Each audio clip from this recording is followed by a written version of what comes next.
सिद्दीक अकबर रदी अल्लाह तआला अन्हु से पूछा गया, आपकी सबसे ज्यादा दिली 3 ख्वाहिशें क्या है? चले मैं एक सवाल आपसे भी कर लेता हूं जो यहां मौजूद है कि अगर आपसे कोई पूछे द मोस्ट फेवरेट डिजायर्स, अपनी ख्वाहिशात सोचे कि अगर 3 ख्वाहिशात कोई कहे कि सबसे आपकी जिंदगी की सबसे अहम ख्वाहिशात क्या है, तो चेक करना सिद्दीक अकबर रदी अल्लाह तआला की 3 ख्वाहिशें देखो।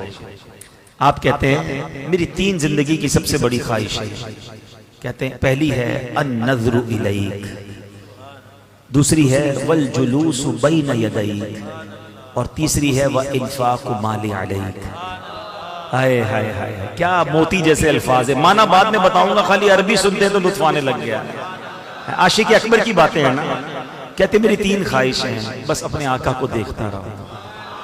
अन नज़रु इलैक व इन्फाक़ु माली अलैक, मैं नबी पाक पर अपना माल खर्च करता रहूं।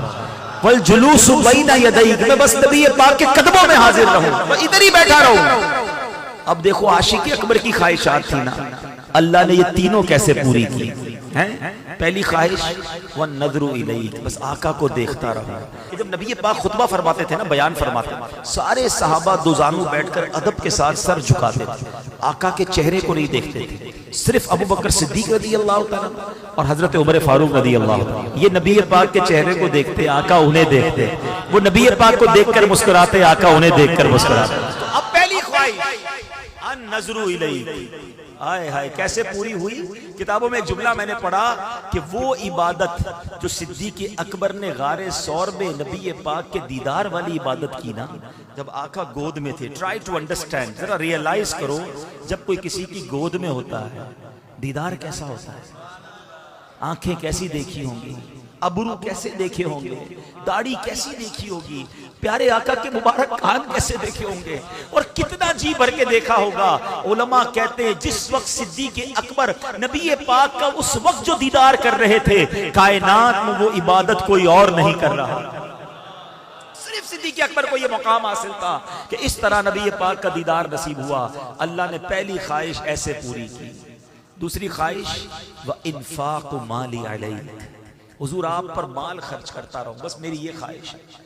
आपने एक बार नहीं, 1 से ज़ायद बार नबी पाक की बारगाह में अपना सारा माल पेश किया। पहले एक और बात बताऊं कि प्यारे आका अलैहिस्सलातु वस्सलाम हदीसों में लिखा कि सिद्दीक अकबर रदी अल्लाह तआला अन्हु का माल यूं इस्तेमाल फरमाते थे जैसे अपना माल इस्तेमाल फरमाते हैं।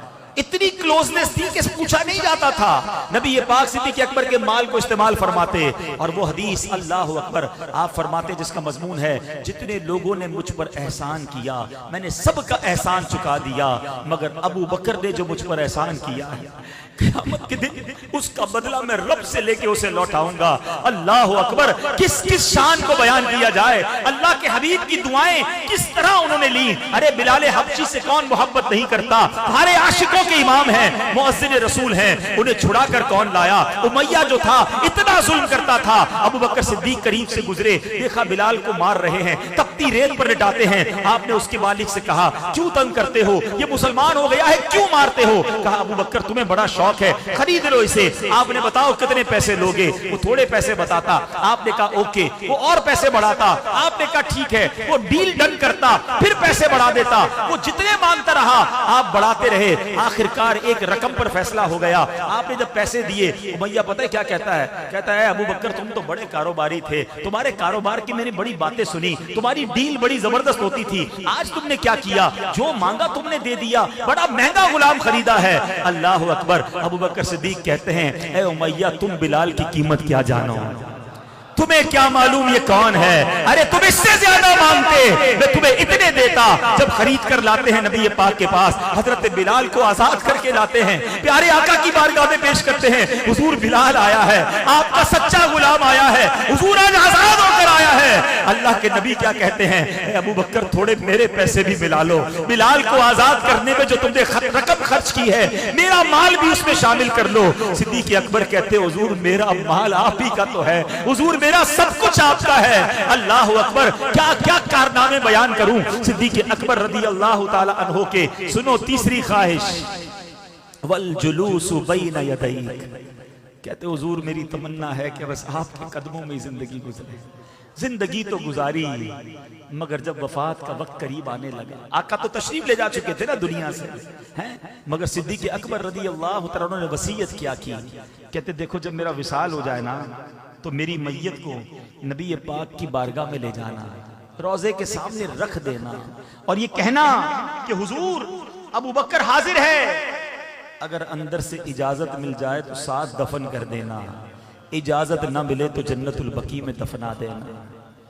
यहाँ एक बड़ी बारीक सी बात है, अकीदे की बात कर दूं, ये तो वसीयत सिद्दीक़ अकबर ने की किताबों में लिखा, सहाबा ने क्यों अमल किया? क्योंकि सहाबा जानते थे कि हुजूर मजार में हयात हैं। सारे सहाबा का इस वसीयत पे अमल करना कि हुजूर सुनते भी हैं, जानते भी हैं, देखते भी हैं, तू जिंदा है वल्लाह, तू जिंदा है वल्लाह, मेरे चश्मे आलम से छुप जाने वाले ए आशिको तुम्हें मुबारक हो, यही सहाबा का अकीदा है। सिद्दीक़ अकबर का भी यही अकीदा है, वरना वसीयत क्यों करते? कहते मजार पे ले जाना, अर्ज करना हुजूर आपका यार हाजिर है, अबू बकर हाजिर है, इजाजत दे तो अंदर दे जाना, वरना बकी में दफना देना। सहाबा ने इस वसीयत पर अमल किया। आपकी मैयत को नबी पाक के रोजे के सामने रखा गया और अर्ज किया गया अस्सलामु अलैका या रसूल अल्लाह, अबू बकर हाजिर है। सुनो, दरवाजा खुलता है, ताला खुलता है और अंदर से आवाज आती है अदखिलुल हबीबा इलल हबीब फइन्नल हबीबा इलल हबीबी मुश्ताकुन, अब हबीब को हबीब के पास ले आओ क्योंकि हबीब को हबीब से मिलने का इश्तियाक है। सिद्दीक़ अकबर आज मजार में भी नबी पाक के साथ मौजूद है। वल जुलूस बैन यदैक, अरे आज भी आका के पास हैं, आज भी रोज़ा अनवर के अंदर हैं। आशिक अकबर ने 3 तमन्नाएं बताई थी, अल्लाह ने वो तीनों कैसी पूरी की। दुनिया में करोड़ों लोग जब भी रोज़ा रसूल पर जाते हैं अस्सलातु वस्सलामु अलैका या रसूल अल्लाह अर्ज करते हैं और फिर सिद्दीक़ अकबर को भी सलाम करते हैं, उमर फारूक रज़ी अल्लाह तआला को भी सलाम करते हैं।